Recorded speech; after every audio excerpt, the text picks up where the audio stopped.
afternoon to you all. My name is Hari, and so as sirs already have taken some class with you in the morning, so you have gone through a lot of theory about what is exactly maybe of what. How do we first classify what are the characteristics of a bonsai? What is it that makes a bonsai appealing to all of us? What are the different styles of bonsai, and how to also grow these bonsai plants. Now what I will do is I will just take this discussion a little further, and I will discuss about how we can bring bonsai into our lives practically, very easily, not spending too much money, because many people think that bonsai is a very expensive hobby. That is because the top bonsai, when they reach that level, when they sell that bonsai, they all go into crores. So we automatically assume that it's a very expensive one. So those plants have been developed for decades and decades, centuries and centuries. So that's why they get that kind of a rate. But to a casual person, we can all get the joy of growing bonsai in our own garden. Even living in an apartment, so many people are now shifted to the city. We all living in an apartment, we don't have much space. At a way or a city level.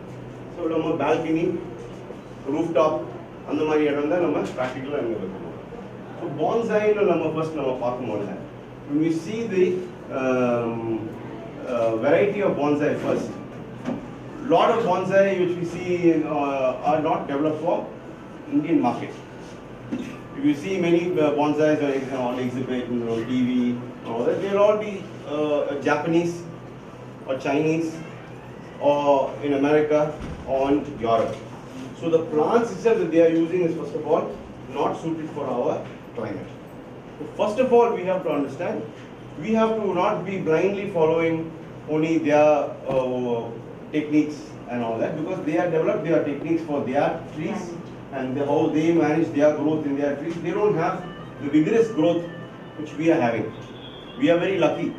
The tropical environment and equatorial environment, the plant growth is very high. Means throughout the year you will have growth. Whereas over there you will have a very long period of dormancy. The winter time, the plant completely shuts down. So you have to take special care for that. We don't have all those things. No. We are, our growth season is so long, and our plant species that we select for bonsai also has to be according to those. So when we select plant species first, trees, for growing as bonsai, we have to first understand that a characteristic of a bonsai is, basically if you look at the bonsai, when you view a bonsai, it's almost like as if you are seeing the tree in a far off position. So when you're looking at it far off, if you bring that exactly close to you, you will be retaining the same natural characteristics which is available in nature, which is characterized. So what you are trying to do is, you are trying to improve upon or put your own signature upon what nature is already producing. So what we consider very authentic and very good bonsai, natural bonsai, is bonsai which has a very good shape characteristics, very good nebari, which is the root. I will explain all those things as we go. But I just wanted to give first a little introduction and then move into the details. So we look at a very good trunk. The trunk should be well formed. With the bark on the trunk has a very old characteristics. Then it's even more better. So the aged look is what we are trying to get. So when we are trying to miniaturize that tree, if we are bringing away from far, so when we are going even on the road, we are traveling, we see, for example, a nice, well-formed tree, Alasamaram or a banyan, which is very huge, but you see from far away, it looks very beautiful, right? It has the proportion of the trunk to its branches, to smaller lateral branches, to the leaf size, everything looks, there's an appeal to it because it is being created by nature. So what we are trying to do in our own bonsai is to replicate that and use our own skills to express that in our own individual manner. So one style is not the style. It is not, you cannot say this style is correct, your style is wrong. There are certain fundamentals which we all follow, so that the characteristics of nature are retained. But apart from that, it's up to you how you want to take the tree and shape it and progress it accordingly. So when we look at tree saplings for us, a bonsai should not have, for example, you see this bonsai here. Now this is a very big leaf bonsai. Now the smaller the leaf size, the better it will look on the bonsai. You cannot have an exceedingly huge, because it will not be, the leaf size proportion will not be to the trunk then and to the pot size. So then and there itself you will not be satisfied with your bonsai. It is better that you do more careful selection of species from the very beginning. Small leaf size பார்த்தா தான் நல்லா இருக்கும். இப்போ நீங்க இது இந்த bonsai நீங்க பாருங்க. சரிங்களா? அப்ப இது பாருங்க. ஏற்கனவே நம்ம வந்து சைஸ் ரெடியூஸ் பண்ணும்போது பெரிய லீஃப் ரொம்ப பெருசா இருந்தா அப்ப பார்க்கறது நல்லா இருக்கும். So நம்ம proportion வந்து ரொம்ப முக்கியம். So to reduce the leaf size also there are many techniques, but I will show you how to do that as we progress. But these kind of things you cannot reduce. You can only reduce to a certain extent. You can even do a little grafting here and there. You can make it a little smaller. But how much more smaller you can make it will not be possible. So you have to be exactly clear about how you want to develop this tree, how you want to show it. So for these kind of ones, you should show more aerial roots so that the development is a little bit more in the trunk and side laterals, so that when you look at it, then it will compensate for the big leaf size. Whereas if you have a thin stem, a thin trunk, and then you have these big leaves, it will not do that. So therefore, then we look at the plants around us, the tree species. So what are the good trees that we will like over here to do bonsai? Can we start some examples? We can even start, see this is a bougainvillea. The bougainvillea is very, very easy to grow in our climate. So it also flowers very nicely, profusely. So it's a flowering bonsai. So it should look very nice, and bougainvillea flowers almost throughout the year. You have flushes of it all throughout the year. So you can use bougainvillea as one species. Then you can use all lime, sathapudi, all those species you can use. You can even use pomegranate. Pomegranate is very good. The yellow size is very pomegranate. Tamarind also you can use. Tamarind is a very good species to use. The leaf is small. So we have to select plants accordingly according to the leaf size. So many of them in India you will find, especially in tropical climates, we're using many species of ficus. Because ficus grows fast, it's a very hardy plant, and even though you do a lot of cutting to the root ball, it doesn't get too much stress. It's a very, very hardy plant. So for example, this is also a ficus. So what we do is, so we have plenty of, this is also a ficus, this is a microcarpa. What's that? Ficus microcarpa.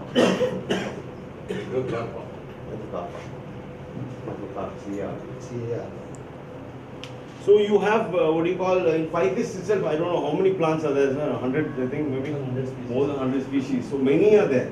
So we all our what do you call alsamara, alamara, all of them belong to ficus species. Ficus benjamina, which is a very, very common ornamental plant which you'll find everywhere. A nice big shrub, which goes also a big tree actually. But it is pruned and shaped into, you'll find it in many landscapes.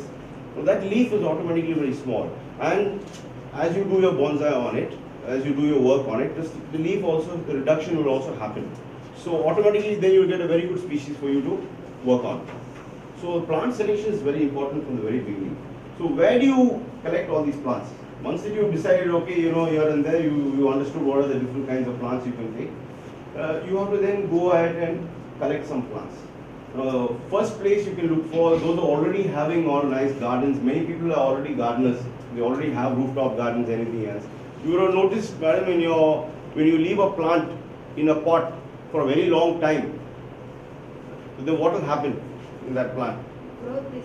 It gets stunted, but the girth will slightly get bigger. Because what will happen inside that small pot is the roots will, there's no more space. They will start to curl. And they'll curl, and there's no more space at all. And the plant as such will start to thicken very well without really giving you any dramatic increase in height. So these are very good species and places where you can find. You'll find even very good ornamental plants, like for example your Ixora dwarf. That is also a very, very good plant for developing bonsai, which we don't do much here. But if you look at tropical climates, you look at Philippines, you look at Indonesia, they are very good masters in Indonesia and Philippines. They've been doing very, very good bonsai. So when you go online later, and when you want to develop your skills and you want to learn from people, because today everything, believe me, is available online. It's a question of you being a little dedicated and you trying to extract information, assimilate it practically. So if you're looking at it, I would suggest you search for Philippines and Indonesian, and Thai, and all these countries, because they also make very, very good bonsais, and all their plants are available with us. All of them. Even small Nellikai. I have a very good small Nellikai bonsai, which I recently gave to a friend of mine. So that one was developed very well. It took some time, but that developed very well. Sapota. Sapota is very good for bonsai. You know, you have to also understand. You get fruits, sir? Yes, sir. Mango also you will get. Then how many years? No, see, if you're taking if it's grown from your seed, it takes very long time. But if you use it, for example, from you're layering it and taking it from another bigger species, then you will immediately get it. So if you're taking already from like a graft, then you will be able to get it immediately. So it's fruit bonsais also particularly liked by certain people. They like all kinds of fruit bonsais, so you also have that. You have oranges, lime. Then you have even that hybrid lime, which is very, very, it's like almost like a oval shape, which we now use for a salad and all that. So all different kinds of plants which have smaller leaf sizes. So then I told you, like, in your own garden, you can find a place like that. So when you're going to a nursery also, you will find here and there some plants which have just been neglected, or it's been in the plant size for that pot is very, very small. The pot. So the plant would have really expanded well. You buy all these. You need to have some material first in order for you to start your hobby. If you don't have material, then how will you start it? And if you try to take cuttings, then you need to be a little bit more of a gardener in order to be able to take cuttings and all that. So you have to be careful with that. And also when you are going around to other nurseries, you can find people who have started off on a bonsai, but they have really not done any work on it. So that will be a very beginning stage bonsai, which they will give it to you for very low cost, because they have really not done anything on it. So you can pick up all those kind of planting material also from all different kinds of nurseries, from your own garden, from your friends' gardens and all that. Whenever you go, you can always look at your friend's place, see if they are not using any plants, and it's in some corner here and there, and you can use them. So they will give you first a collection of plants for you to start working. If you don't have that material, then you cannot progress in your hobby. It has to be very practical. You have to feel it. So what I would suggest is immediately start to look around for all different kinds of material everywhere. Then you can start. Another place which you can also find material is in the wild, in your farm. So say for example your farm is a little rocky place. In rocks you will find that which is the original inspiration for many of the Chinese painting artists, is that when trees come out from the rock, they automatically take on the shape of a very, very fine bonsai, because they don't have much space for the roots to go, and they get stunted naturally, and the weathering forces, the wind and continuous rain over so many years has made the plant into a very natural bonsai. So you can collect these from the wild and then take it back to your house and your farm, whatever, and set it a little while first, and then slowly again you can repot it and then begin your work. But if you're collecting from the wild, you have to understand that it's not easy to just like that make the plant survive. When you take the plant, try to make sure that you do not cut off too many of its roots. And then also when you remove it, you please cover it immediately. You can, if you're already carrying some a bag or something like that, you can put just a little bit of cocoa peat and put the thing into the root zone immediately. and then bring it back to your farm, and then you can, what I would suggest for the initial level, when you're bringing the tree, you put it only in a little bit mixture of sand. Don't put too much of manure and all that. You can put sand in a combination of red soil, that's it. But don't put any manure, any fertilizer, anything for at least about 1.5 to 2 months, maybe even 3-4 months, till it starts to root out. Maybe the month third, you can start to put a weak fertilizer solution. But till then, do not use any fertilizer. Let the roots come out and let the plant set in its new place. Then after that only, you can pot it into your bonsai pot and start to work on it. So collecting from the wild also is a very good option for you, since you will be noticing here and there in Tamil Nadu especially, we have many rocky areas. So anywhere you go in any rocky area, you will be able to find some fantastic plants coming out from the outcropping. So you can have a look at that also. Yeah. So after you select your plants, the kind of plants, after you have collected all your materials and all that, then only begins the work of actually going about developing your bonsai. So in this, already you have discussed about certain styles, how the plants, I mean, whether it's an upright style, whether it's a formal upright style, whether it's a cascade style, whether it's a, there's a group planting also. So there's a broom also, where in the sense it all comes up from one and then suddenly goes up into many. So that when you take your plant will already have decided in a way which shape it best suits it. If there's already a slant, say for example now if you've taken it from a rock, from some sort of a hillock, there would have been a weathering force on it. Means the wind would be continuously blowing in a certain direction for most of the year, so that, but main stem itself would have bent. The branches also would have bent according to how the wind is blowing. So when you take it out, you will notice, everything is bent in a certain angle. You can preserve that and then develop that into a fully fledged windswept form. Most of the forms that you would select, all will be particularly, with one type or the other. So, but in case sometimes there will be some forms which can be both. You can make it into this, and you can make it into that. That completely you have to decide. Whether you would like it to be a little formal upright, or whether you would like to change it into an informal upright. It's all depending on you. There are no stringent rules on that.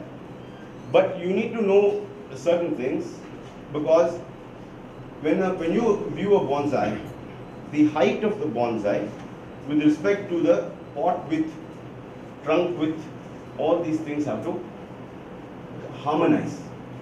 I can't have a very, very wide trunk, kind of a shallow pot, a narrow pot. And vice versa also will not look good.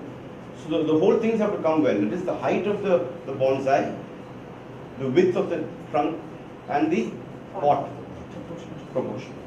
It has to be all in proportion. And that proportion you will see automatically as it goes. So when you develop, as you progress, you need to keenly observe whether you need to change. Sometimes you don't need to pot it directly. You just put it on the pot, see if it suits well, or you put another pot. You need to keep shuffling like that and checking. Just don't do everything one shot and then later on view back. You need to from the very beginning consider your options. What are the things that you can do, and then proceed about that. So even when you're going for a pot, or that initially when you're going for a pot, you don't necessarily need to keep it into a bonsai pot. You keep it in any kind of shallow pot. When the bonsai is reaching a good maturity, you can then transfer it onto your bonsai pot. So in bonsai pots also, the traditional bonsai pots are all the Chinese and the Japanese pots, which they are really very, very expensive. That is the high category. In that also you have in China and Japan also you have an extremely cheap category also there. So both are there. So in India now we have started, people of our local potters and all have started to make bonsai pots also. So you will be able to get bonsai pots here. But traditionally, the cheaper option which you get now is the cement bonsai pot, which a lot of people are doing now. So you can even use that as an option.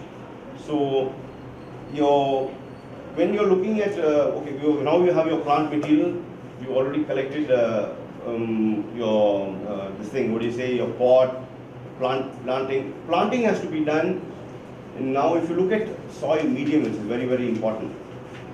Your media should, especially what kind of tree sapling you are keeping, where you are keeping it is also very important.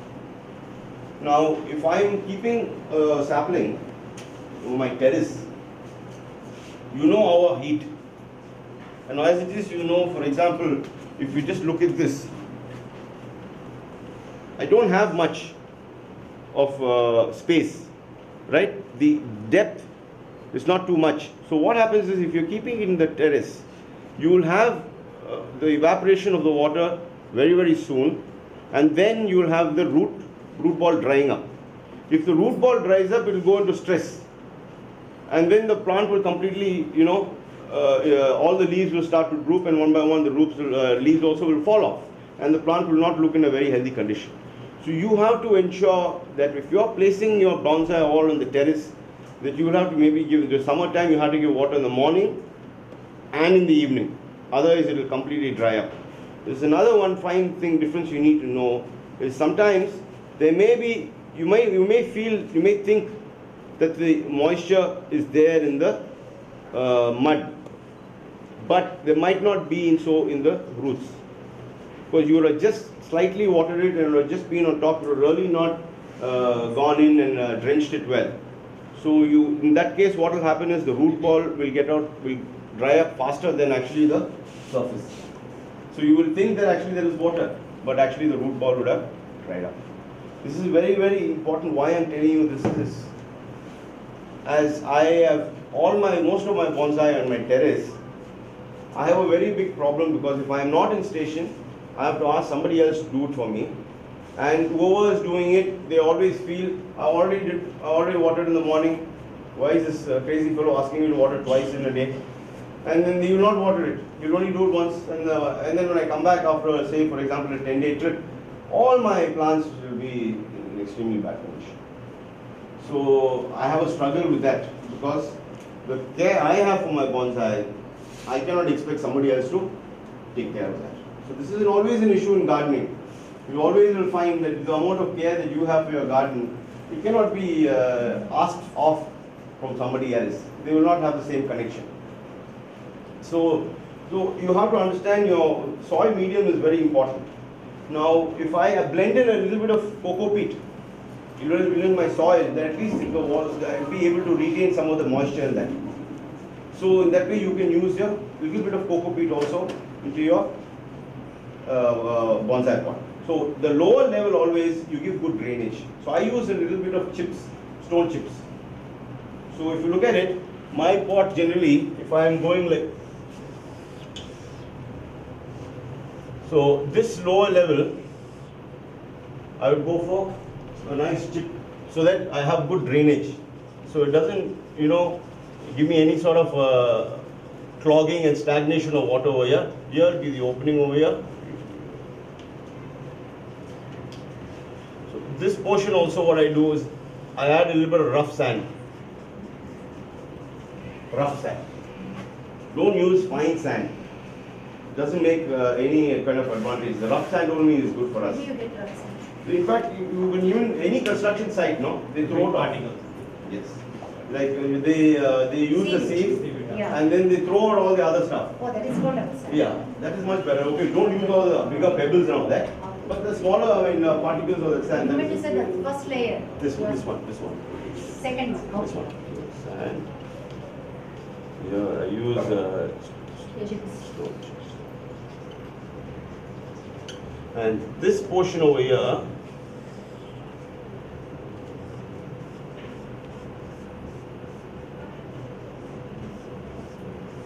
is where our potting soil is. It is ordinary garden soil. So that depends upon the bonsai that you are using. For bonsai, most of my bonsai, I use like about, if you look at 100%, I would say about 30% is sand. 30 to 40%. Only sand. Sand. Then I use again another 30% about red soil. Then I add vermicompost. I don't use manure.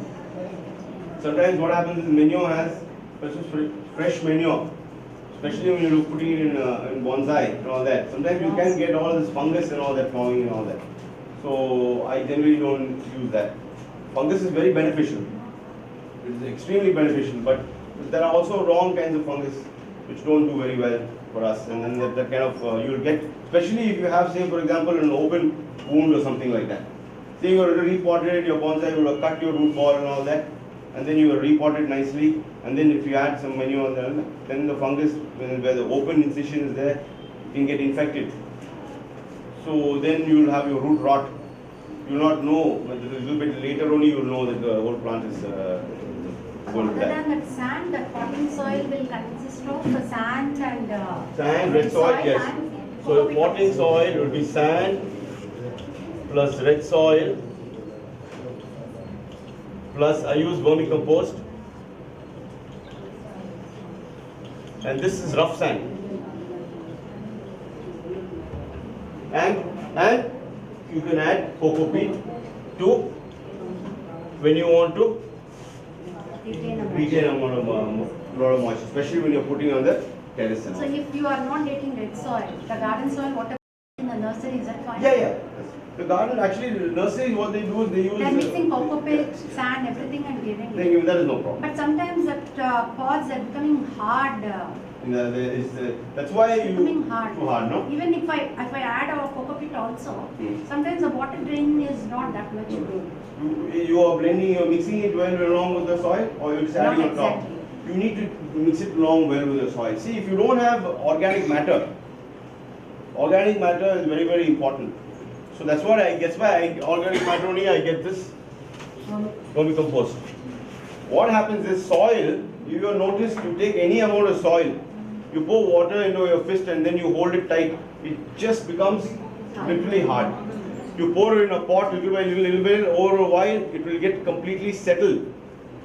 It will become baked. So then how will your roots go out? Absolutely, it will be very confined. So also there is no oxygen also going. So you need to aerate, you need to have the supply of oxygen also to the roots. That means you need to have organic matter within the, what you call, soil formula. If you don't have that, then you're going to have complete, tightening and settlement of the soil. So it will not be perfect for you. You need to use that. So if you are adding coco peat, you make sure you really blend it along with the soil. Yeah, maybe I have not mixed the sand properly. And maybe you're only adding the coco peat on the top and slightly mixing it. Make sure you get a good mix, then you will definitely find that. So that is your soil mix which you can use practically.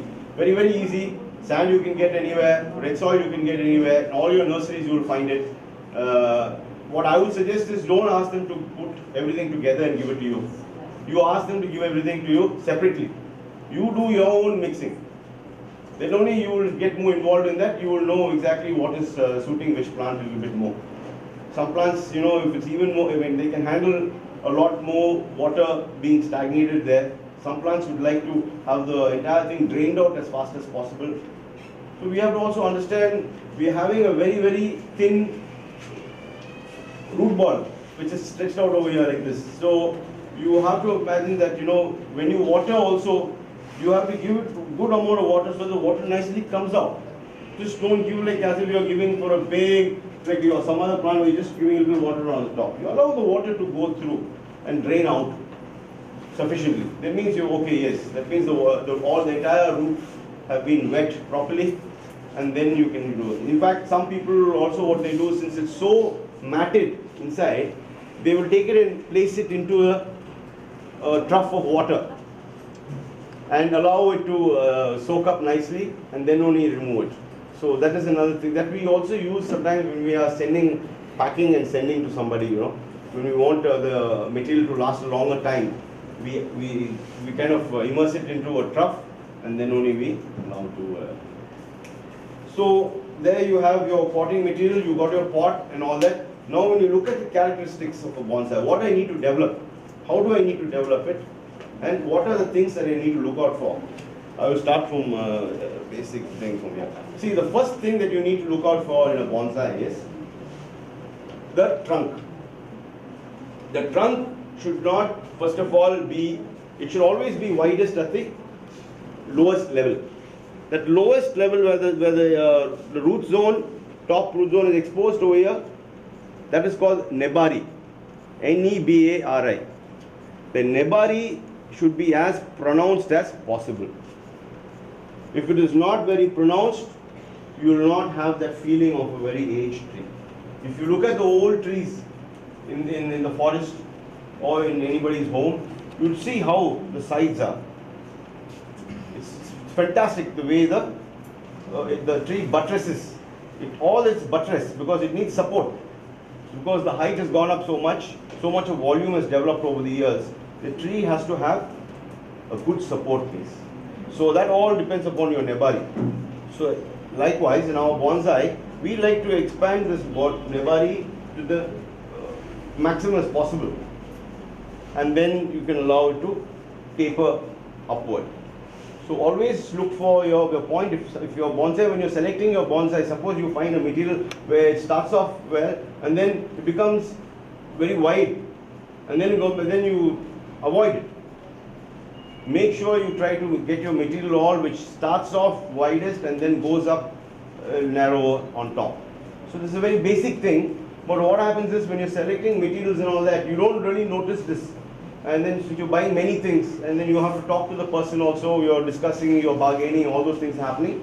Then you don't notice whether the trunk shape is exactly what you later on you will see, oh my god, this is a wrong piece that I selected.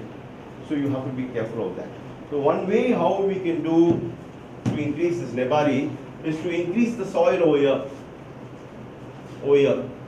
Always keep the soil. So what I will do is, if this is the plant coming over here, so what I is I wanted to expand. You see this? This is how I wanted to expand. So what I like to do to increase my nebari is I'll increase the soil level up here.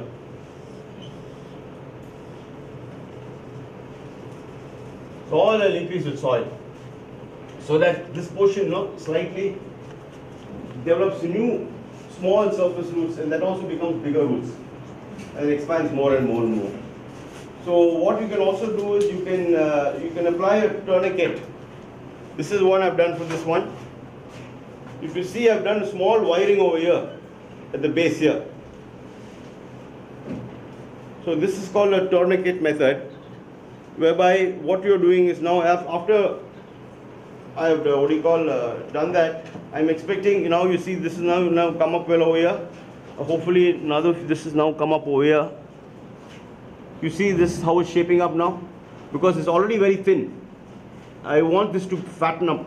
Then only this tree will look much better. The tight wiring like that, will it make any mark over this? You have to do it to a level where it slightly cuts into it. Otherwise you're not going to allow. See, what you're trying to do here is you're trying to keep the sap over here for a longer period of time than just going upward. So the maximum flow will not go. You're tightening this. The cambium whole level biologically, sir will explain to you in terms of botany and all that very, very clearly. But what my experience is the cambium gets a little tightened. The sap is not able to move up as freely as it should. Therefore, you get more growth on that side. So you will get more. It will start to happen over here. As you can see now, you can see you're happening over here. You can see this one happening over here. So if this does not happen, this is a Terminalia manteli. It's a new tree I'm trying for bonsai. I've not tried this earlier. This is the only species I have in this in this one.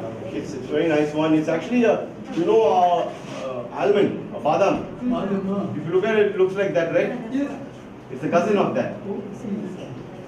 So this Terminalia manteli.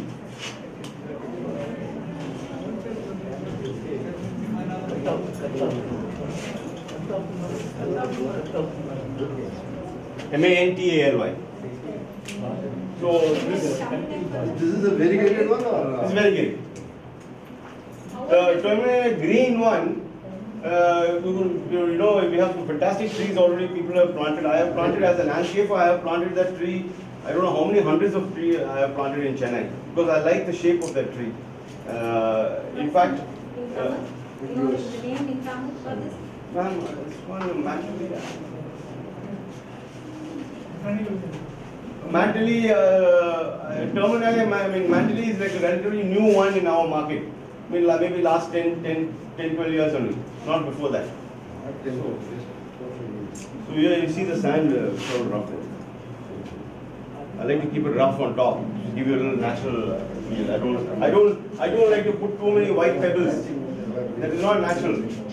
So all that, you know, white pebble thing and all that, it's not too much. We just do it to the extent of making it look natural.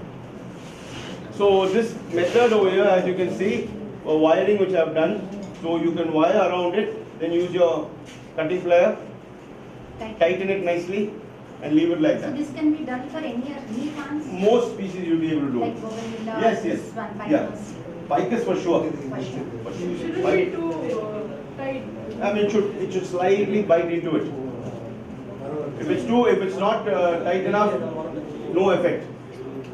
So you have to make it tight to a certain We extent. can even do it when you are doing it in ordinary pot.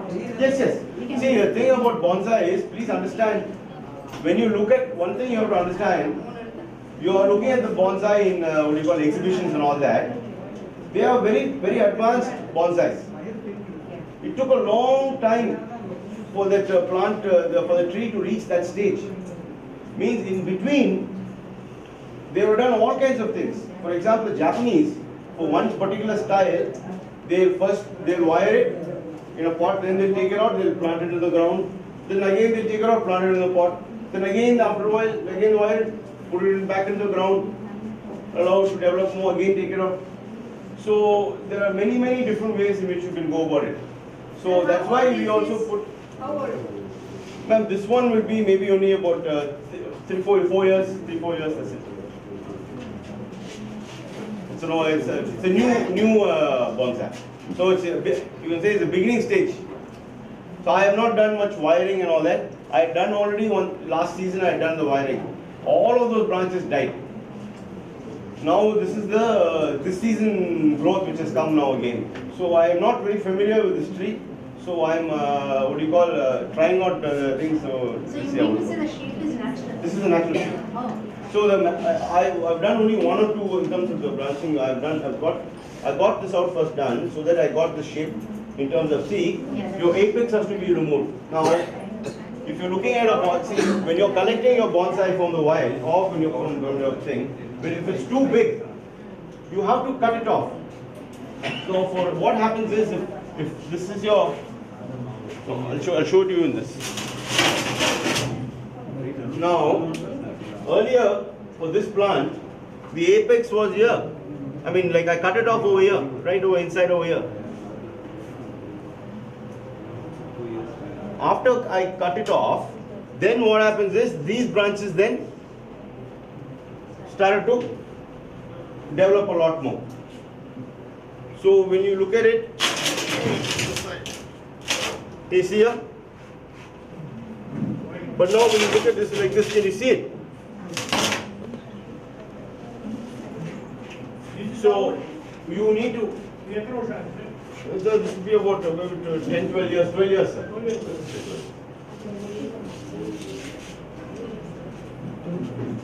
So what happens now if you cut,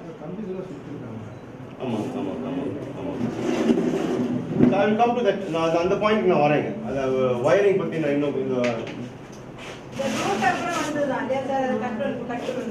என்னங்க madam? The roots. ஆமாங்க, இந்த roots வந்து இப்போ now I want more aerial development. இப்போ வந்து இந்த ஸ்பீஷீஸ்க்கு வந்து கொஞ்சம் உங்களுக்கு வந்து அந்த ஏரியல் ரூட்ஸ் வந்து நிறைய இருந்தால் தான் பார்க்கறதுக்கும் வந்து நேச்சுரலாக இருக்கும் உங்களுக்கு. அது automatically the root. It will come. In this species it will come automatically. You see here? You see here? நல்லா உங்களுக்கு if you want you can humidify it. You use a spray, but you know the little 1 liter spray. You can every time you can just spray water on it. And you can get that humidity factor. I think more aerial roots, that humidity is more, I think it will come. Rainy season, now it's the ideal season. Now it's- Naturally it will come. Otherwise you can manipulate. So you can do a lot of grafting, all kinds of things can be done in order to develop that. So what I would also suggest is when you cut your apex, if for example you are looking at when you remove this, what happens is after this all the dormant buds which is around here will all take off. So you will start to get new branches coming out from there. You can then wire these branches, shape these branches according to whatever shape you want. You can wire it all on this, and then you can bend it. I will show you a demonstration of wiring also, so you know exactly what I'm talking about. So when you remove that, basically you need to decide what exactly is the height you want to remove, and then from there you need to allow the branches to develop, and then you can do that also. So in a natural bonsai, you will not, this cut should not be visible. It should not at all be visible. Means the top would have completely changed after cutting into multiple different branches and different shape. And over the years, no chance anybody can make out where you made the cut. So you have to do that. For when you, especially sometimes you might buy a bigger plant, and you need to do that because the proportion is not correct. And also you have to understand, see, in bonsai, there are basically two categories of bonsai. Now this is called a shohin, which comes to about 8 inches only. Maximum you can go with 8 inches, I'm talking about this 20 centimeters. So that is the shohin bonsai, which is a small bonsai. The regular bonsai is this one, and all these ones. And they can go to up to about 1.3 meters. It's 4 feet, 4.5 feet. So that is the exhibition style bonsai. But then of course you have the something what we call the Yamadori, which the people have picked up from the jungle and from the forest and all that. So those of them are even bigger specimens, which if you look at them, they will be massive pot which require about 3-4 people to lift it up. Some of them are just fantastic. If you look at them in Japan, they really have developed this in China also. Yes, they really go hunting. They go into the forest, they go to the rock cliffs, they look, search, like a bonsai, hunting party they organize. And then they bring it from there with great difficulty. But see, also I would not suggest too much of this. It means you're ruining your natural environment. You developed a small plant. Which one, ma'am? This one? Miniature. This one? Yeah. This one? But a small plant.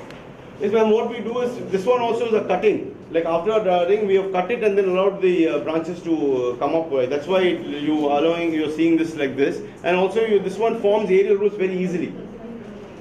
So this is very easy to, this kind of species, it lends itself to bonsai. Because automatically it grows in that kind of a pattern. Very easily you can wire them according to the shape you want. Whether you want to bring this down, whether you'll think like this, or you want to bring this down, or you want to curve it like this. All these things, all, ma'am? Already wired them. Yeah, earlier, and then we removed it. Now I'll I'll show you a couple of wiring also, so that you know exactly how to do it and what is the benefit of that. So now we've talked about the soil medium, we talked about the bonsai, we talked about the nebari, in terms of that being the root zone being exposed, and how to apply a tourniquet method also in order to make sure that is one. You can also, as I told you, put the sand and soil above like this much level. And some people also, what they do is they dust the rooting hormone on it, and then they put the soil, so that the new roots form over there also much faster. So all around here, this area here and over here, all these which are already forming now, if you can see carefully. Can you see here? Now I want this to become like this. See, that is my what do you call, intended aim. So if it starts coming out like this and all this starts to develop like that, this one comes over here and one over here, then automatically what will happen, this portion here which I find right now too slender, it will become broader.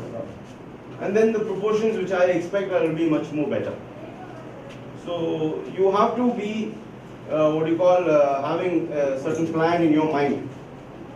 Now what the Japanese, many other countries, what they do is, when they get a bonsai, what they first do is, before starting the work, they study it from all angles and then they draw an image. Okay, I want it to come like this. Eventually my bonsai should look like this. Now, for it to look like this, what and all must I do? Must I develop the nabari a lot more? Must I remove this branch? Must I graft another branch this side? Must I bend the entire one like this? All that depends upon your plan. So you can have a plan and you can proceed towards that plan, or you can have no plan and as it comes you develop as it goes. But I would always suggest you to have a sort of a plan, because when you're clear about what you want, it doesn't mean you're very fixed. There are two different things. If you have a clear plan, means all your energy is channelized towards that plan. You are still being flexible, because sometimes something doesn't work out, you have to adapt.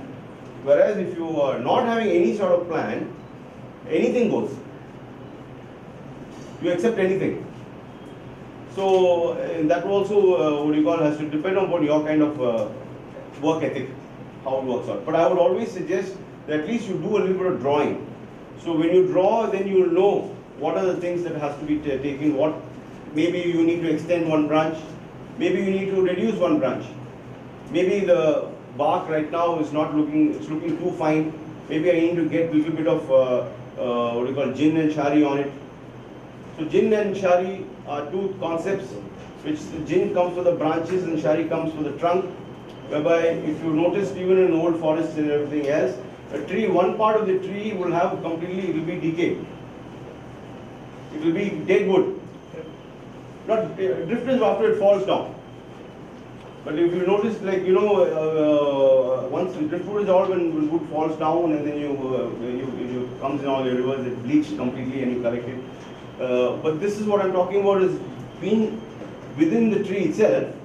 For example, lightning would have hit one branch and that whole side would have gone completely bleached, just become white almost. After a while it becomes white almost. So they replicate that also. So you have to imagine, maybe if I do a little bit of work scarring the tissue to make it look a little older, that you have to decide. So that is called jin and shari. These are two techniques which you can do. For example, if I want to, from here to here, now you see here, I'm already having, look at this. It's natural. You see this pattern? So these are all with it. What do you gauge from that? Means the tree is weathered a lot more. Then other than having a very neat look all through its thing, you don't have the characteristic build-up. You don't have that feeling that it's an old one and it's been through a lot. Exactly. That is what we are trying to achieve here. We want to show that the sapling is grown and weathered all the conditions. It's not like as if it has been kept isolated from everything else and then it is brought. No, it has faced the adversities of life and it has struggled and it has triumphed and come along. That's the kind of feeling which we like to give to it. So therefore, you have to look at scarring if you want to get a certain age defect on the tree. So you can use your pliers, you can cut, you can use I will show you the tools that I have also later, in which you can use, you can catch, make a cut, remove the bark slightly on one end, then catch it and you can peel it to the extent that you want it, and then you can cut it off to a lower level also. So all those things and all that, I would suggest doing after you first you're getting yourself familiar with the basic. So jin and shari, because what happens is once you scar it, you cannot get back to this original condition what it was before. So you need to know exactly whether it will suit it, whether it will suit it at that point, whether it will make what effect you are trying to achieve, will it be achieved? So these questions you have to go through in your mind, and you have to ask yourself these questions, and you have to provide an answer for it, and then only you will know exactly what you are doing. If you have to question yourself, what am I doing, what am I trying to do, if that process is not there, then automatically you will find yourself accepting anything that goes. So please ensure that you can, utilize these concepts a little later. So we've talked about this, we talked about that, and now I will maybe show a little bit of wiring for you, and then you can just see exactly what we are trying to do in that. Jade bond, this is jade one. I think somebody said succulents. Somebody likes succulents. So Crassula ovata, I think, is a species. So this also lends itself to bonsai.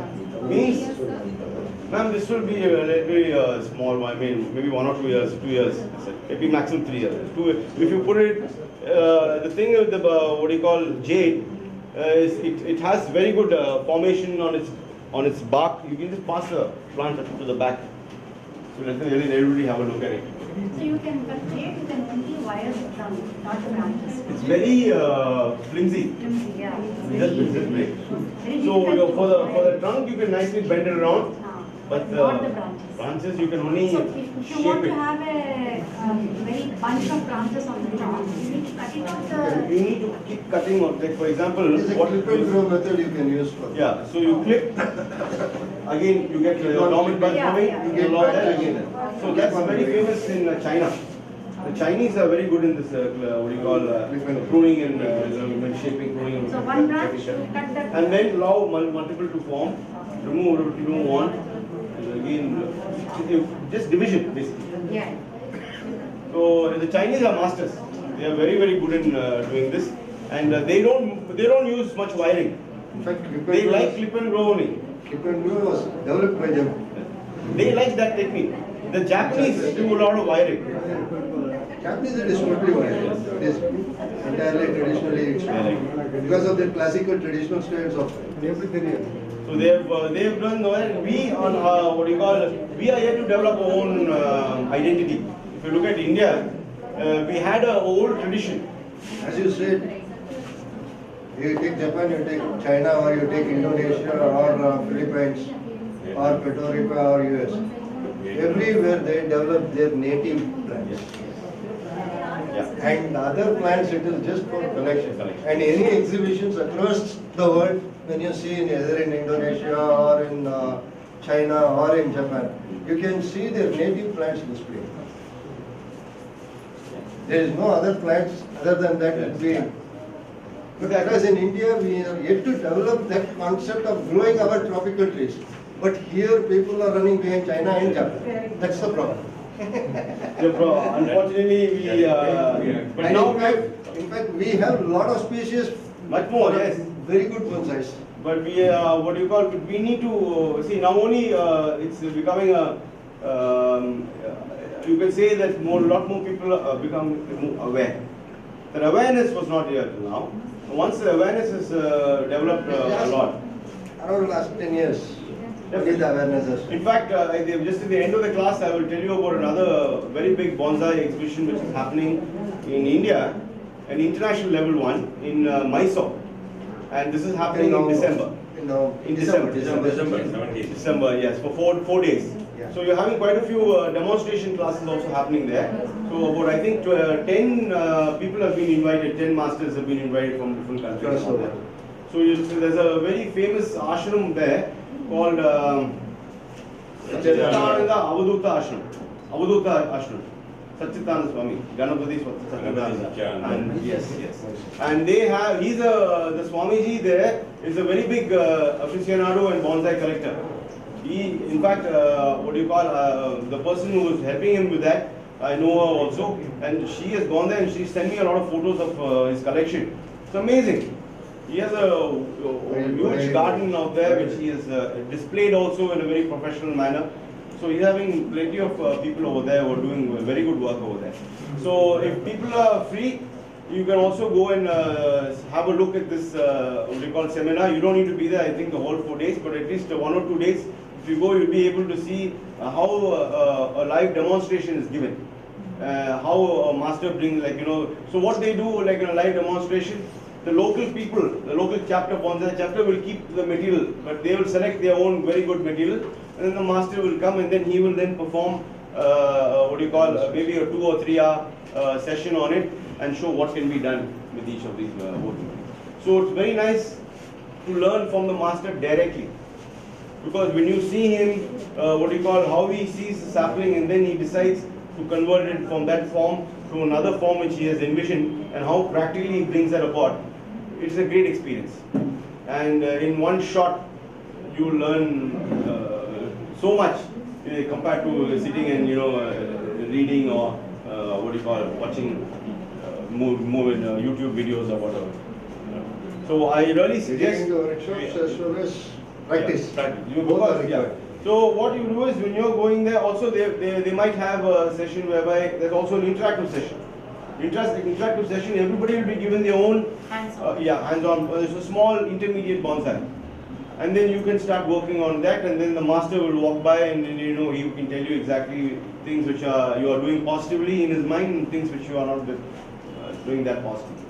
So these kind of sessions, if they improve and they increase in number, then you will find a lot more awareness in bonsai over here, and then you will find a lot of species of our Indian species being a lot more, what do you call, prevalent all around. So that is right now. Then, you know, we used to use, a lot of people used to use for a long time, casuarina only, because it looks like the pine. And you know, in Japan, they have so many beautiful pines that they have fantastic character on the bark.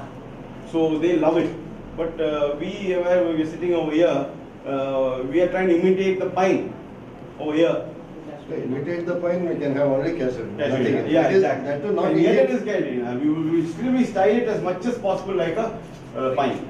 That too not in Indian casuarina. Yeah. It's from the Australian casuarina. See, so that also, that is a big mistake. Because Indian casuarina you have an also. So, You cannot get it into that shape, that is. So now we can do all our trees. You can do a lot more. I suggest you do a lot of fruit trees also. You know, and lot you can, you know, people. We don't need to necessarily only look at trees. You can even look at shrubs. We have a huge collection of shrubs, and our shrubs all go up to 15-20 feet. They are all like mini trees, and flower throughout the year. It's fantastic shrubs we have. Concept of wiring. Why do we need it? What is the best way to do it? And how do we go about wiring, and what are the kind of branches we can wire? Now, the branches basically, when they are a little fresh and new, are always much more easier to wire. I mean, I'm not talking about brand new. I'm talking about as they progress a little bit, much more easier to. If I allow the thickness to come to this level, I will not be able to wire anything. It will be very difficult. Then there's another technique for that whereby I make a wedge and then I bend it over that. So it's like a cut into that. So it's very difficult when the branch becomes very, very thick. So you got to do the wiring before itself. So allowing yourself to develop what do you call, whatever branches you want in whatever shape you want. Now, if the branches you feel are not very what do you call strong, you have to be extra careful. So in that way, what I would suggest is you can wire first any kind of a taping on it, which is not too what do you call, not like a cello tape or anything like that. Sort of just paper, rough paper, or which you wrap it around like a fiber around it, and then you wrap the wiring around the top of that. So the Japanese use that one kind of some rafa or something that it's a fiber which they use. It's like comes in the tape. So you can use any kind of any thick natural material. Even you get what do you call that sunel, right? The sunel also you can tie it nicely around it first nicely, and then do the wiring on top of the sunel. That will also help you in that, because very difficult to note where you will get the break. Sometimes when you overbend it, you very easily get the break. So I've used a rough funnel also. It works out quite well. So that can be used around. That's very good for doing that. So That that. should be removed afterwards. Yes. So all the wiring we are looking at, we are after maybe a year or two you will remove it. It depends upon how fast it's bent to that level. But generally minimum 1 year, not less than that. Because if you remove it before that, you will again get it going back to the losing shape and going back to the other shape. Wiper also. Which one, ma'am? Channel mark. Yeah. Other you removed along with that. When you're removing the wire, you remove that also. That's when you can do that. Mostly that gets decayed. Decayed. So when you remove it, automatically Yeah, it comes out. When you're removing, it's a little difficult actually. Sometimes you have to be very careful. Cut and take. Yeah. Tamil என்ன கேட்டு sir? Now, can you tell me anything, like for example, somewhere where, because this tree has not been touched for a while, and it's just been terraced for a while. So I want to know, can you tell me anybody where you feel any branch has to be shaped? See, this is definitely has to be. This branch, yeah, that Has to be branch. removed for sure. That one also. Yeah, for sure. Automatically this one is not looking good. Maybe we can take it over here. This one is just going on way too much, but then what's happened is it's also shaping up well over here in terms of we've got a lot of other branches also coming out over there. So maybe we can reduce this over here a little bit and allow the growth over here because this space is a little bit empty over here. Yeah. You see this over here. So we can bring this down over here. This is overlapping. Yeah.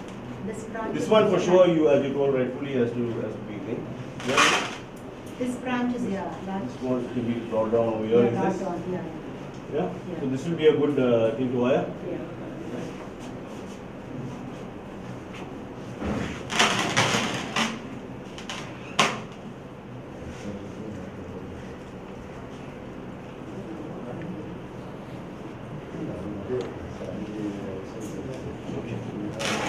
Now, for wiring, many videos will show you any copper wiring and all that. Just find whatever wire you have. Not use copper, Sir? not use copper. No, copper is just a little more expensive, sir. Copper and It aluminum gets wires are rusted expensive. also, no? It gets rusted. Copper will rusted not, and- it oxidizes. Yeah. That will be in the sense that it won't be too much of an issue. The color will only change too much. But will not have a mark on the stem? No, when the tree grows, normally the mark will come. It will come. It will come. But then after a while, even that will get, will slightly No, go up. somebody told copper, it's better not to use. Not yet. Copper, It's a, aluminum. why means it's a little bit more expensive. Okay. But otherwise, you're looking at it, it's not going to be. Very flexible. Yeah. Because even aluminium, this is a very thin Thin gauge. gauge. I know.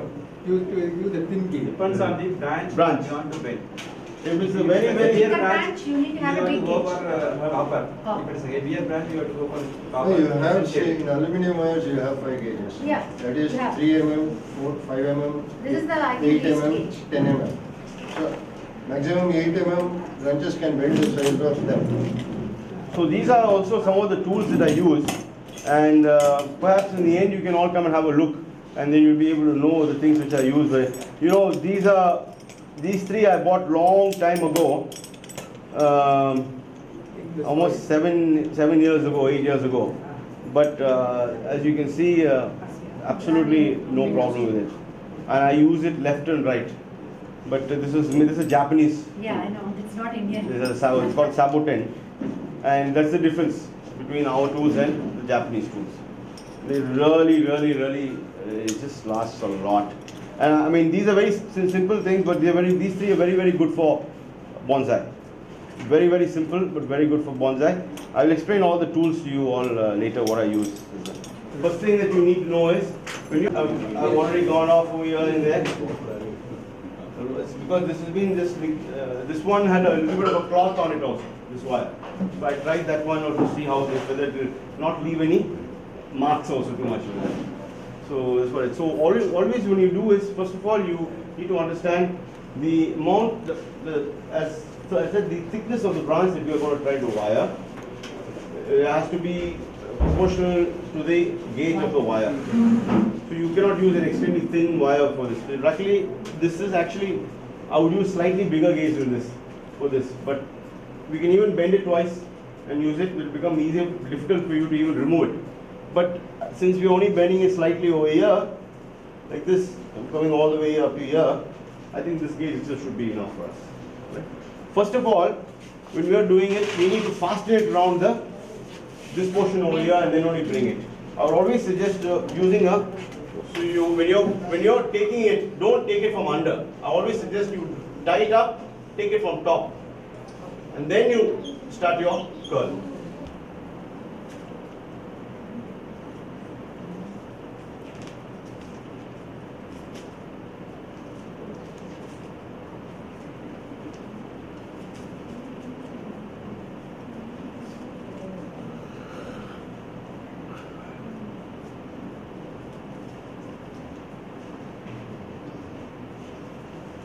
Sometimes you'll have to slightly, you might, one or two leaves have to be removed because it might come in the path of that, but that doesn't matter, you know. You'll always get your leaf growth back again very, very easily. So you can always cut the end. So but what I now, I'll show you. Now, what we have done is, we have wired this one over here, alright? What we want is slightly the branching to come. So what we have done is now we brought it up a little bit more down and curved it a lot more into this. Otherwise this was going over here. So you want to see, this is a very, very simple technique where you can easily change the shape of any direction, and you can even easily, very easily remove the what do you call flaws in terms of the branch direction. So you have to, there's something which called prune. Remove it right here. Leave this here. So as you can see here also, can you see here?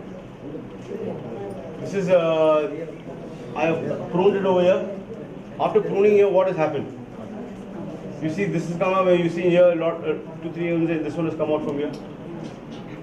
So that is what he has been by pruning and allowing new dormant buds to take new branches and then shaping those, or not shaping, again you can prune those, so you can allow a very thick growth, especially when you want right on top, when you want the whole thing to be really, really like a canopy, very thick canopy, and especially when you want a group canopy, like you want one portion over here and another like a little cloud formation over here, you need to prune it successively for a very, very long time.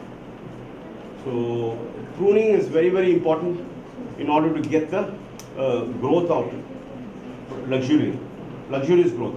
And you have to do it successively. You cannot just leave it at one point in time, but continuously do it. So again, what I would suggest is wire branches only which you feel that you really need to. Don't unnecessarily do a lot of wiring and all that. A lot of techniques can be developed slowly and do it accordingly how you feel what is necessary for that particular tree. Just because you know wiring doesn't mean you should go and wire a tree. That's very, very important. Sometimes we put too much into one little thing. We need to just keep it in balance. Certain trees doesn't like much of wiring at all. Then So unless you have to study the tree. you will break many branches. Yeah. Yes, that's a curve, learning curve. So many things you will break because you will not expect it. Sometimes you can't wire because it's too thorny also. I wired one little vilvum now. The small one, they call it Mahavilvum, the 5 leaves vilvum. That is very, very good for bonsai. So I wired one now, but wiring that one, this is also very, very sharp and everything, so you need to do it very carefully. So that's why, that is a very good tree for bonsai, of Mahavilvum. So even that dwarf Muraya, which I got one, the leaves are so tiny in that one, it looks beautiful, really good shape for a bonsai. So you need to pick up the species rightly. If this species, the leaf is a little bit more smaller, I'll be very, very happy. So, but you have to take each tree on its own terms. I'll just show you, sir, now in this one, what happens is, as you leave your tree for a while, you will have both coming out from apart from a different shape. You know, this is a bougainvillea. Now this is the front. I didn't tell you enough about front and all that. You have to decide the front of the tree very much from the very beginning. You can't leave it just like that for the very end, and then you'll be in two minds, and then really nothing will come out well. Because all your pruning, shaping, everything should be oriented from looking at it from the front. There is a certain angle in which the viewer views the plant and then moves on. If you look at an exhibition, so many of them, one after the other. So how can one appeal to the viewer? He has to hold him for a while. So you have to make sure everything is perfect according to the viewer's glance right in front.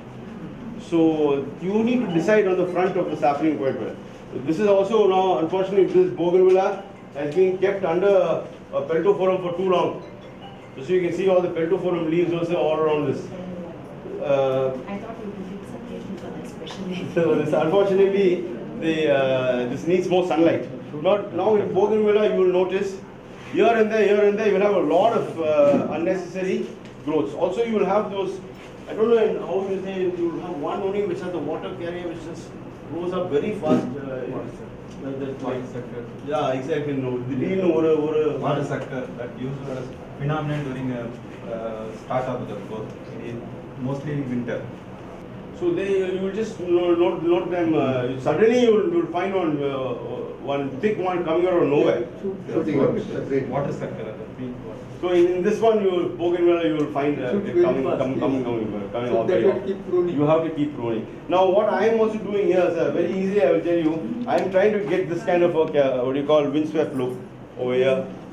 You call it a cascade, you can call it a informal cascade also, you can call it whatever. But basically I would like to say that this is coming out, it's like windswept. Basically I feel it's as if the wind is blowing continuously this direction, therefore the tree itself is moving, all the branches are moving towards this direction. So when I find things which are going against the flow, then I need to remove them. Right? For example, this one right here, there's no point at all. You see this? So this one I will remove right over there. This is okay.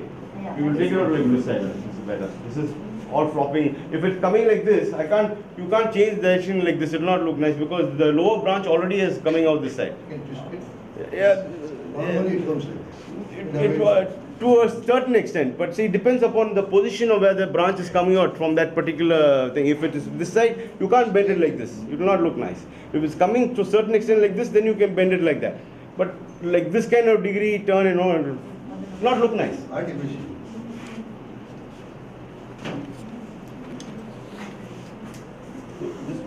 This one we will take it like this. This one will also. This one we take it like this one. I think we can take it like that. Yeah. That's true. So here we can bring this one over here. This one also can be taken over here. The top one will be See, I don't want this over here. Yeah, it's true. I remove all these ones. I don't want. I want this to be exposed. So I don't allow things to come on the main trunk. The main trunk could be left around like that. So see, all the rest can be bent. I don't need to remove too much over here. This one over here, I can maybe bend it even more like this, like this. I can bring it down over here. Even this one, I can bring it out further down like this. Yeah. This one over here like this. In the tree. See, when you have done a lot of pruning, now you see. If you look, whenever you've done the look here, look carefully here. So now this one and this one already some pruning has been done before, and now you have these coming out. So you will have to remove that very carefully and make sure that you see this one also right over here in front. Lots of them are on this one because we've been doing what do you call not just left it under the thing, and then also it was left under a shady place, which is not good. We should have what do you call direct sunlight for bougainvillea. So make sure that also the right plant is kept in the right place. Now with this one also, slowly what I will do is I need to make sure that I bend this and put this back in, put a little bit of weight on this, Yeah. like you put a stone on this and take this into this, and then this one easily will then root out into it, and then this will thicken very, very fast. Very good. So you can use supports like stones and this and that sometimes to keep it, to bend the root back into the soil and allow it new roots to form in that. So that also is very important. So So has it flowered? yes. What colors? This is like a magenta. See, now I'll just share with you a few names of people and a few things which you can follow online, and you can have a look at that, and then it will give you a better idea of what pros are doing out there. For example, the number one considered today only by invitation bonsai exhibition is your Koku Fute.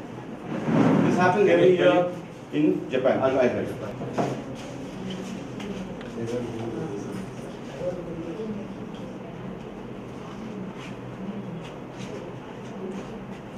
Now, when you go online and when you just what do you call search for this, make sure you have a look at the exhibition as such. When people have gone in and shown exactly how the displays.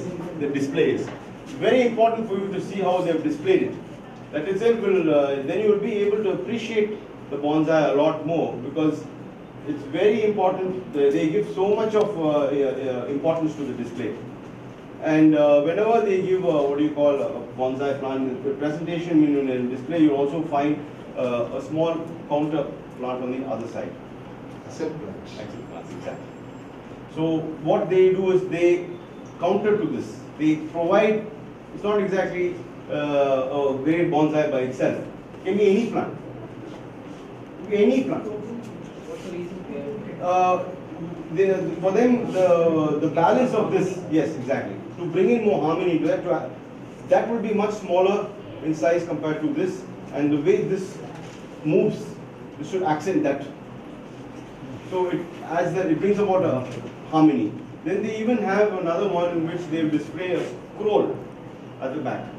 So that is another alcove, let's call it an alcove display, whereby they'll have a scroll painting and then they'll have the bonsai next to it.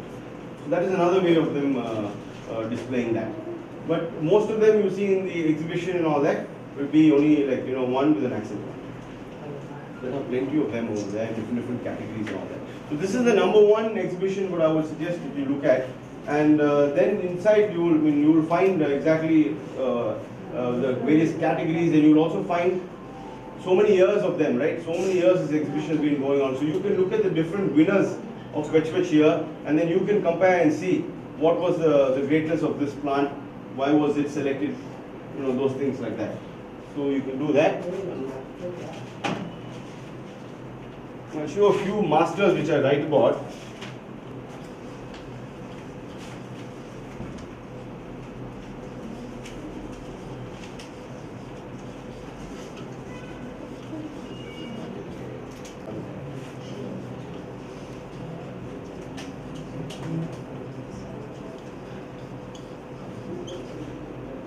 So these are three of them, there are so many of them. This is a Chinese style which I want you to have a look at. It's very different, which you will enjoy it particularly. So these two, of course, are traditional Japanese guys. This one, Masahiko this Kimura, he uses a lot of this gin and shari. So if you look at his bonsai, the dead wood and the live plant will mix so well that literally when you look at it, you'll just be, oh my God, this is a masterpiece. You just, man, it's not, it takes so much of effort to reach that kind of stage, but they are true masters. And his bonsais and all that, the very big owners of big bonsais, they send their bonsai to him in order to get it pruned and shaped by him, and then they collect it back. He's so much in demand. And a lot of people also are going from all around the world now as apprentices, and they sit there for a year or two and they learn from there and they come back. But it's a very strict regimen. It's not like our training and all that. They are training, you have to wake up at 3 o'clock every morning and literally you sleep only at 12 and the entire day you'll be only involved in all these kind of First activities. So did you go there? 2-3 Did you- months did you you have to undergo speak to that? them. My long pending trip to Japan is going on every year. I planned, Wish you but the should plan get it. never comes. I wish you should get it. Thank you. It's I want to go for at least 6 months. Then it will be a visit worth it. There's another place which I think people can visit. It's called Omiya. Omiya Bonsai Village. It's in Japan. Traditional bonsai people. Yes. They have the traditional bonsai. The Omiya, actually, these guys got together after World War II, when most of Kyoto and was all completely in disarray. They decided to come out of there and into another area and only bonsai nurseries over there, and they have certain rules in order to to go and settle in that area. They have some 6-7 rules.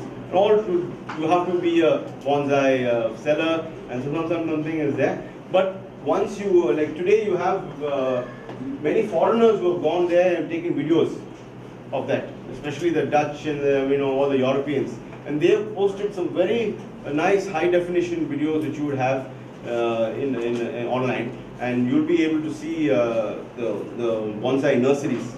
You should see the bonsai nursery in Japan. It's mind-boggling. The cleanliness, the amount of effort they take into making sure that everything is proper trim. It's just it's mind-boggling. We can't reach that stage in another 100-200 years for sure. It takes just I'm talking about the methodology in terms of being very, very dedicated to their craft. For us, we always find an excuse. They can't accept that there is an excuse.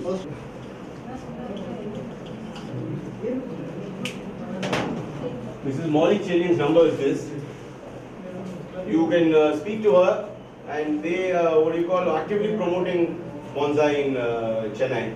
So whenever you would like to attend any of their sessions, which is going on once a month, you can definitely attend to that also. And I think they are also going to be attending this this one in Mysore. So which is going to be a good experience for all bonsai people, at least, because we don't get too many events. And only now the people are now, galvanizing among themselves and forming more and more associations and getting it to a bigger level. I think that's the key thing that we need to do a little more. Otherwise, it will not grow. You have to be careful as to the extent you are removing and how much you are removing, and plus the care all that comes together. Now, if you are cutting the taproot, what I suggest is mainly when you are putting, better to put rooting hormone nicely on it, shake it off, and then plant it into a more of a sand media. Don't put it into your potting soil. Put it into a sand media and let it be in that for a little while, and then only when the roots come out of that, the wound is healed and the roots come out, then you put it into potting soil. So till the wound heals, don't do that.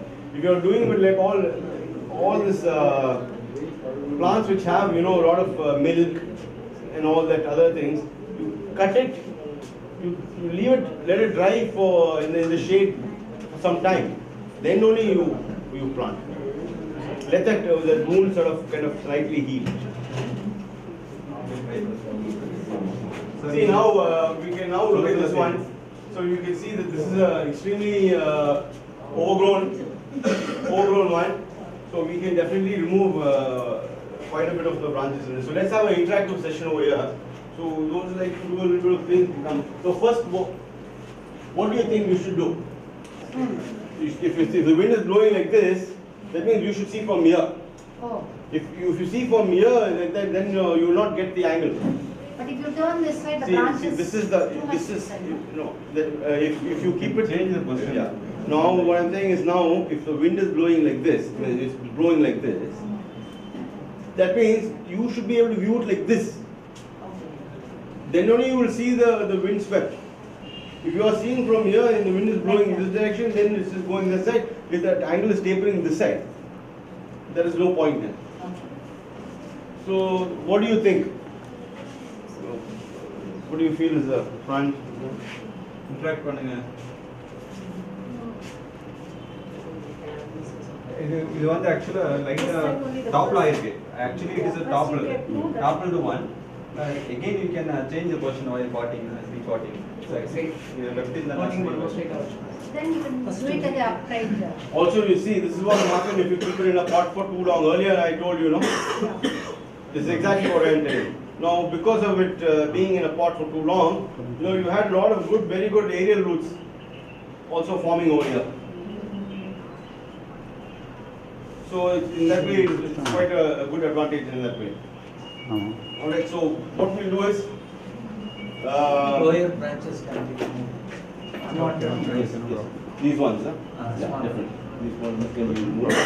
Also, what I would suggest, since it's all too long, we'll have to do quite a bit of, we'll have to shorten almost all the branches, yeah, almost all around. We have to do that. If you don't do that, then there's no point. So why don't you like to join? யாரோ ஒருத்தவங்கள One or two. சொல்ல cut பண்ணிக்கலாம். Feel free, don't worry. It's only. Yeah, when where you have to cut, decide to find the origin of any of the See where you need to cut.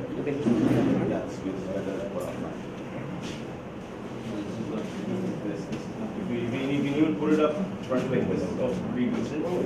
But then you can't see this side. No? This is looking good now. Because yeah, all the roots are forming up. So what I would like to just see this side. Then only the view will be much better. If everybody is saying this is the front view, then goes and then all this beautiful formation on that side will become invisible.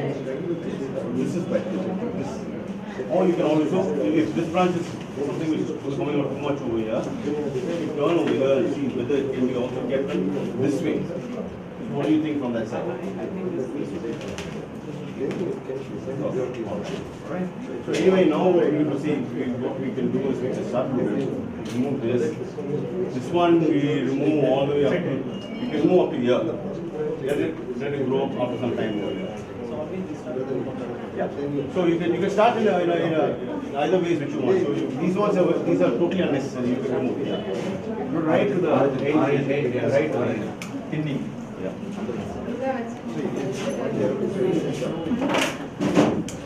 maximum 40 minutes. This is the first one. No, we do a rough cutting. The rough cutting, you can pretty much do it fast. Otherwise, you will not be able to have that much time to do all your plants and all. So anyway, in the rough cutting is the first cut you are trying to bring down all the excess volume. So to determine your shape. This is only what we have done is not shaping. We have now cut off to determine exactly the shape of the plant. Now onwards we can. So what we do now, we remove all this unnecessary thing. We can do a repotting then, and then we can pot it. Now for removing the root ball, always understand. Always the thing is curled like this. It is now completely tight. So what I do is I really put it down and. Yeah. So it becomes loose. So now you see all this fibrous roots here. This is what we root coil here. All of it. This is actually what you do. Whenever you remove a bonsai pot, you will find the whole thing will be full of roots. Because anyway, in this particular plant, what has happened is it's been in this for too long and this is curled up. So what I would suggest is to first we need to cut a 3-year old Remove all the coil of in the pot. They are left as it. Whenever we have a class, no, used to collect and put it in. What I've done is they're all getting bunched up. So now I've kind of loosened it out. So in this kind of formation, I can even put a beautiful rock here. Some rock effect can also be put in. So if you see this one, now we have come to the point where we pretty much have cleared the root ball. We have done this much clearing and all that and removed all because the species is like that. You have to, these species you work differently. For a ficus, it can handle quite a bit of root pruning. What we have done now is we have removed all that clumping. Because all this is forming over here like a clump. So what we did is we removed it. So now you can see that even if I actually keep making a beautiful rock over here, Yeah. It can shape up very well on top of it, like this, if I keep it right over here. Yeah? Understand? So earlier you were only looking at one. Now we have another option. So some options will come, some will go. That's the way bonsai is, like life. So you have to be a little flexible. That's why I told you to have to have a plan, yes, but you need to be a little flexible also. So what we do now for the planting over here, make sure the hole is always number one proper. Otherwise, if the drainage is not done, you're finished. So what I do, would usually add a little bit more. I add a lot more, what do you call, stones for drainage, yeah, switches for drainage and all that. Then I add You can sand. put net also. Yeah, now for this, so for the net, you have to be careful. See, those who are using net, mesh, for the thing, you need to tie your mesh down. If you don't, Concrete shell use பண்ணலாம் better. but you can even use tile. But if you use, what happens is, all if you keep your plant and when you this much of soil is there, and this is the lower portion, you're keeping the whole block with the tile here. The roots will come down. It will pick up the tile, and then soon the tile will be here. Likewise, the mesh. So when you're putting the mesh in a bonsai pot, you have to tie it down. You need to bring it down and tie it up. Otherwise, the mesh will start moving upward. So here we are not using a mesh. We're just using a few stones because it's just a little demonstration here. So the lower portion we'll put sand. Good.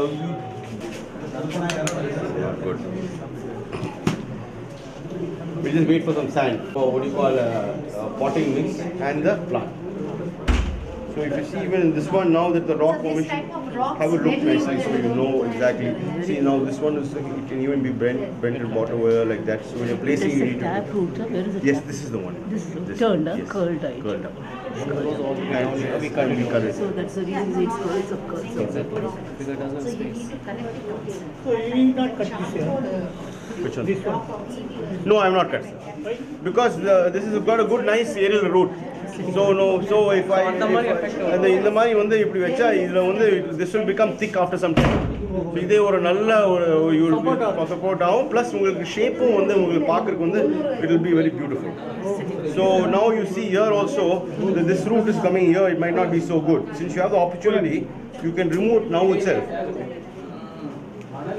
Yeah, it is turning and bring it to the back side. other side over here. So, and then put it over here. You see? So all these have to be done at the time of potting itself. So you know exactly which can go where. No, that's- And don't be This afraid plant to need get not your, have to be tied down with the wire. This one, ma'am, don't be now afraid to get your hands dirty. once we pack it in, since it's got so many roots, So not you necessary. don't not necessary. Okay. If it's not got so many roots, you have to make sure you fasten the what do you call sapling to the pot. Otherwise, the plant will become loose. Forget about falling. If it's even loose, then it will not set. The root will not set, and it will slowly die. So don't keep the sapling loose like this. Should be nice and tight. That's why what you do is when you are packing the soil, you make sure you I'll show to you how to do the packing. After the packing, watering very well, so that the settlement is all done proper. In case you need to add a little bit more on top, then you add a little bit more on top. And then always after doing this kind of a procedure, do not keep the sapling directly in the sunlight. Keep it in the shade. Depend again on the sapling. Sometimes you need to keep it for 2 weeks. Sometimes you need to keep it for 1 month. Right. So you see, ladies and gentlemen, what we have done here, we have just created a little layer on the lower level. First, river soil. First little pebbles, stone pebbles and all that. Not pebbles, actually stone chips. I don't like to use pebbles. I like stone chips. Then layer of sand, coarse sand. Here right now we have got slightly fine. Little coarser will be better.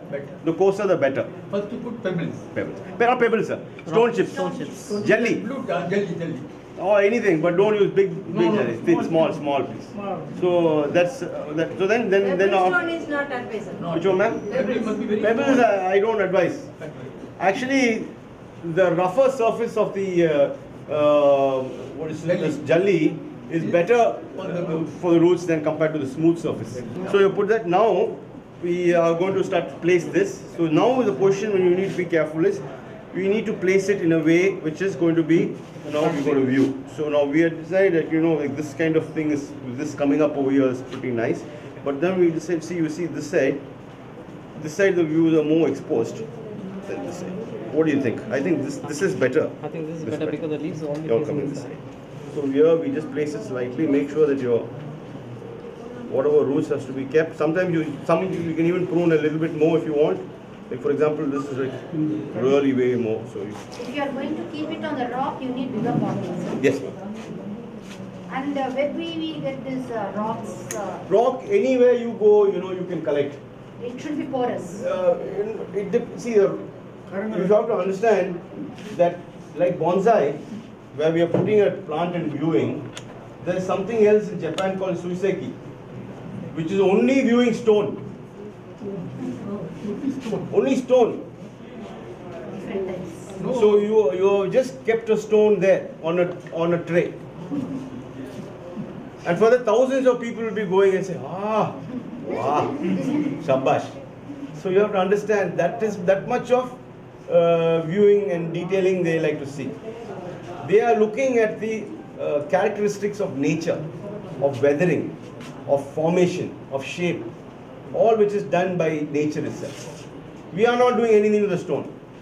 Exactly how we have found it, we are bringing it. It adapts to the Yes. Stone. I put it in straight. Oh, so like that, right? So we can bring this slightly here. And slowly we can start to use some modern soil. Actually, the soil has already been there for very long. I would not suggest this. Maybe we can use the combination of this one. Yeah? For that, liquid fertilizer you can give every once in 2 weeks. Liquid fertilizer. NPK. MPK is just your 3 basic nutrients.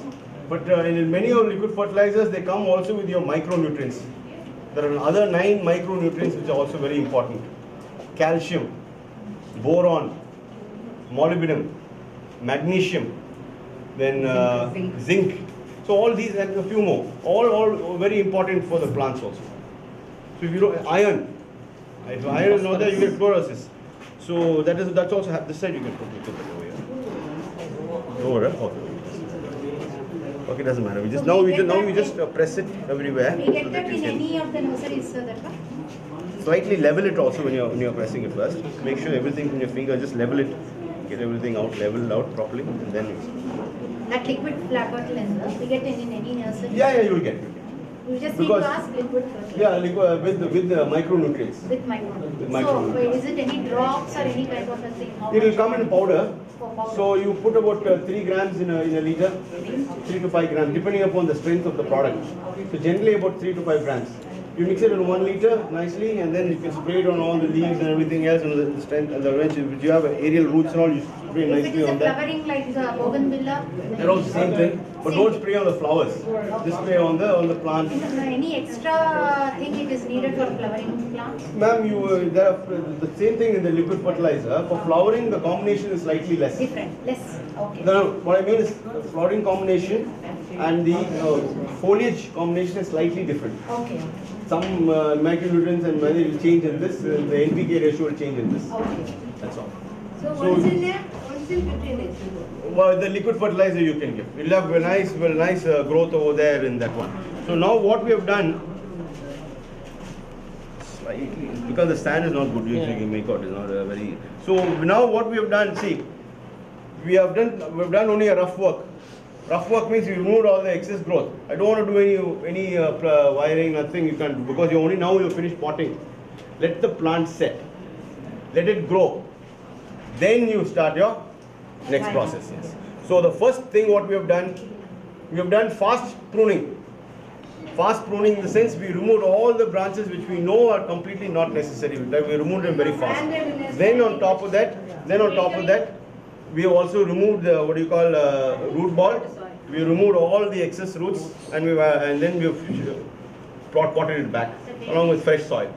So now we allow it to set.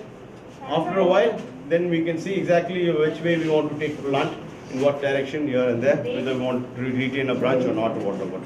So once we pot, Maybe. how many days we have to give the fertilizer? Once you, after finish potting. After finish potting, don't put fertilizer at least for another 1 month. 1 to 1.5 months don't put. Sapling should be tight. Then pour water. Allow to doing this nicely. You should not allow to go dry for the first 15-20 days. Hello city நேயர்களுக்கு வணக்கம். இது தமிழ்நாடு வேளாண்மை பல்கலைக்கழகத்தின் தகவல் மற்றும் பயிற்சி மையம் அண்ணா நகரில் உள்ளது. இங்கே ஒரு நாள் பயிற்சியாக இந்த போன்சாய் வளர்ப்பது எப்படி, அதாவது மரங்களை இந்த தொட்டியில் வளர்ப்பது எப்படி, விதவிதமான மரங்களை ஆலமரமாக இருந்தாலும் சரி, அத்தி மரமாக இருந்தாலும் சரி, அதை தொட்டியிலே அதை வளர்த்து குட்டையாக வைத்து பராமரித்து அதை ஒரு பொழுதுபோக்காகவும் ஒரு அழகு சார்ந்த பொருளாகவும் அதை விற்பனை வாய்ப்புள்ள பொருளாகவும் பயன்படுத்தி அதிக தொழில் ரீதியாகவும் பயன்படுத்த முடியும். இந்த அழகு சார்ந்த இந்த போன்சாய் ஒரு நாள் பயிற்சியில் இதை எப்படி போன்சாய் செடிகளை வளர்ப்பது, அதை எப்படி அதை ட்ரெயின் பண்ணி, அதாவது அந்த கிளைகளெல்லாம் பராமரித்து அதை கட் பண்ணி அதை வெட்டி அதை எப்படி பராமரிப்பது போன்ற தொழில்நுட்பங்களை இந்த பயிற்சியில் செய்து காமிக்கப்பட்டது. இந்த ஒரு நாள் பயிற்சியில் இந்த போன்சாய் மரம் 3 வயது முதல் கிட்டத்தட்ட 1000 வயதுடைய மரங்கள் உள்ளன. இதில் முக்கியமாக அதில் அனைத்தும் தொட்டிலே வளர்க்கப்பட்ட மரங்கள். இது முக்கியமாக இந்த 3 வயதுக்கு மேலே கிட்டத்தட்ட 5 வயது விட 6 வயது விட மரங்கள்லாம் தொட்டியில் வளர்க்கும் போது அது கிட்டத்தட்ட 6000 முதல் 7000 ரூபாய் விலைக்கு ஒரு செடி ஒரு தொட்டி அளவில் செல்லக்கூடியது.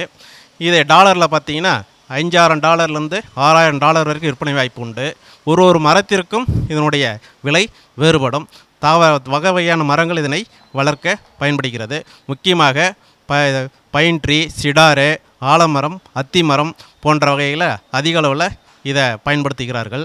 முக்கியமாக 800 வருடம் உடைய ஒரு மரம் ஜப்பானில் பார்த்திங்கன்னா $13 லட்சம் விலை போயுள்ளது. அதனால் இது விலை மதிப்பில்லா இந்த போன்சாய் கலை முதலில் சீனாவில் ஆரம்பித்து அதை ஜப்பானியர்களால் மேம்படுத்தப்பட்டு இது ஜப்பானுடைய போன்சாய் என்று அழைக்கப்பட்டு இப்போ உலக அளவில் இது ஒரு ஆர்ட், அதாவது இந்த போன்சாய் என்பது வளர்ப்பது ஒரு சிறந்த பொழுதுபோக்குடைய ஒரு தொழிலாக இது மாற்றப்பட்டுள்ளது. இது அனைவருக்கும் மன திருப்தியும் மன உளைச்சலையும் குறைக்கக்கூடிய ஒரு அழகு பொருள் செடியாக இதை அதிக அளவில் பயன்படுத்துகிறார்கள். முக்கியமாக இதில் மரங்கள் மட்டுமல்ல, பழமரங்களும் இந்த போன்சாயில் வளர்க்கப்படுகிறது. மா போன்ற மரங்களும் இதில் போன்சாயில் வளர்த்து அதனுடைய வளர்ச்சியை குறைத்து இதை ஒரு பொழுதுபோக்கு உள்ள ஒரு அழகு சார்ந்த ஒரு பொருளாக இதை நம்ம பயன்படுத்த இந்த தொழில் வளர்ச்சியில் நம்ம பயிற்சியில் கொடுக்குறோம். ஒரு நாள் பயிற்சியில் அது என்னென்ன மண் வகைகள் மண்ணில் இட வேண்டும், செடி எப்படி நட வேண்டும், அதை எப்படி கிளைகளை அதை திருப்பி அதை கம்பியை சுற்றி எப்படி கொண்டு வர வேண்டும், அதை அடுத்து வளர்ச்சியை தடுப்பதற்காக என்ன வழிகளை செய்ய வேண்டும், இதெல்லாம் இந்த ஒரு நாள் பயிற்சியில் கற்றுக் கொடுக்கப்பட்டுள்ளது.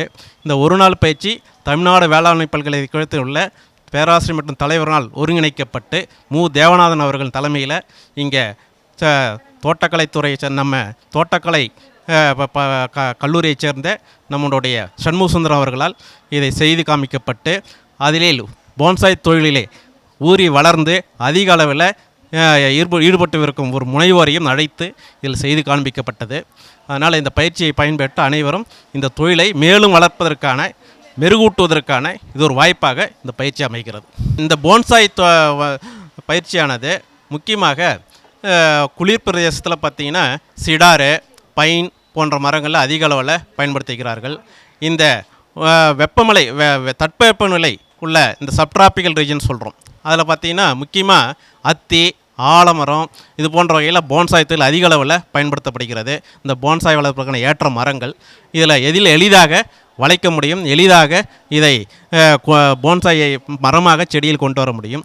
இதை தவிர்த்து சில பழமரங்களும் இந்த போன்சாய் வளர்ப்பில் ஈடுபடுத்தப்படுகிறார்கள். முக்கியமாக மா போன்ற பழமரங்கள் இந்த போன்சாயில் வளர்த்து சிறிய மரங்களாக பழங்களை தொட்டியிலே பழுக்க வைத்து அந்த போன்சாய் வளர்ப்பு தொழிலை அதிக அளவு மேம்படுத்தப்படுகிறார்கள். இந்த பயிற்சியில் இது போல் இந்த ஒரு நாள் பயிற்சியில் இதை கொடுக்குறோம். இதை தவிர்த்து இந்த தகவல் மற்றும் பயிற்சி மையம் தமிழ்நாடு வேளாண்மை பல்கலைக்கழகத்தின் தகவல் மற்றும் பயிற்சி மையத்தில் நிறைய ஒரு நாள் பயிற்சிகள், 2 நாள் பயிற்சிகள், 3 நாள் பயிற்சிகள் கொடுக்குறோம். இந்த ஒரு நாள் பயிற்சி பார்த்தீங்கன்னா மாடி வீட்டில் தோட்டம் வளர்க்குறது, அடுத்தது kitchen gardening, landscaping and gardening, அதாவது லான் புல் வளர்ப்பது தொழில்நுட்பங்கள், அதுக்கடுத்து காளான் வளர்ப்பு, அப்புறம் சிறுதானிய உணவுப் பொருள் தயாரிப்பு, அப்புறம் வெர்மி கம்போஸ்டிங்கு, அப்புறம் பார்த்திங்கன்னா ஆர்கானிக் ஃபார்மிங்னா இயற்கை உரம், இயற்கை விவசாயம் செய்வது, இயற்கை தொழில்நுட்பங்களை பயன்படுத்தி விவசாயம் செய்வது, அப்புறம் இந்த அழகு செடிகளை பராமரிப்பது, அதனை மேம்படுத்துவது, அப்புறம் உற்பத்தி செடிகளுடைய அழகு செடிகளும் அலங்கார செடிகளும் உற்பத்தி தொழில்நுட்பங்கள். இதுபோல் ஒரு நாள் பயிற்சி நிறையா கொடுக்குறோம். இதில் முக்கியமாக இந்த ஒரு நாள் பயிற்சியில் தொழில்நுட்பங்கள் ஒரு சிறு செய் விளக்கம் இருக்கும். 2 நாள் 3 நாள் பயிற்சியில் செயல் விளக்கமும் இருக்கும். இதை செய்வோருடைய அந்த தொழிலில் ஈடுபடுவோருடைய இடத்தில் சென்று அதனை காண்பித்து அவனுடைய விழிப்புணர்வை அதிக அளவில் கொண்டு வருவதற்கு ஏற்பாடு செய்கிறோம். ஆகையினால் இந்த வாரத்துக்கு ஒரு பயிற்சி என்ற முறையில் ஒரு மாதத்திற்கு 4 பயிற்சிகள் நாங்கள் நடத்தி கொண்டிருக்கிறோம். My name is Hari and I'm a professional landscaper and bonsai enthusiast. Well, I've been doing bonsai actively for more than 10 years now, and I've come here to TNAU to conduct a small workshop on a beginner's level for getting people to get more interested and start bonsai as a hobby. We find that today in India today that more and more people are getting more interested in bonsai, both as an hobby and as an art form. And I encourage all of you viewers to take this up. It is an ideal way to pass your time, and the learning curve is an excellent curve. I'm sure you will enjoy it. Thank you.